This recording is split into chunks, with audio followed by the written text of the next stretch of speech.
Cela fait 2 mois maintenant que 10 premiers centres de vaccination ont vu le jour dans les Yvelines sur décision du préfet du département. Toute l'organisation logistique, matérielle et humaine repose sur les communes et les collectivités territoriales. Même si l'État prend en charge la logistique des doses, ce ne sont plus les préfectures qui gèrent l'organisation des centres de vaccination sur les territoires, comme cela a pu être le cas au moment de la crise H1N1.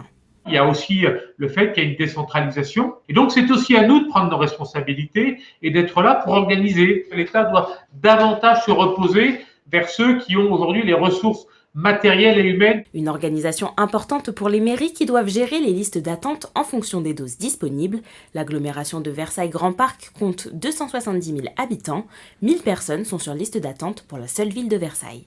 Je vous avouerai que tout ça a un peu complexifié les choses, mais parce qu'il y a 2 entrées possibles, donc par l'application, par le site Doctolib, et puis par des listes d'attente qui sont constituées dans les mairies. Autre difficulté pour les communes, trouver du personnel soignant disponible.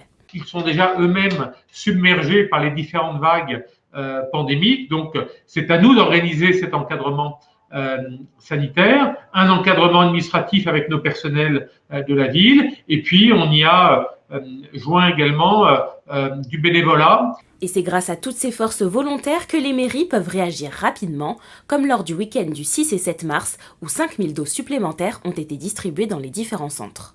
Ça voulait dire qu'en quelques heures, et je dis bien en quelques heures, il fallait prendre la décision d'ouvrir le vélodrome durant le week-end, ce qui n'était pas le cas jusqu'à présent. Mais ce n'est pas tout de l'ouvrir. Ça veut dire qu'il faut des médecins, il faut des infirmières, des infirmiers. 4 nouveaux centres ont ouvert il y a 2 semaines dans les Yvelines, à Saint-Cyr-l'École, Sartrouville, Crépierre et Les Ménules.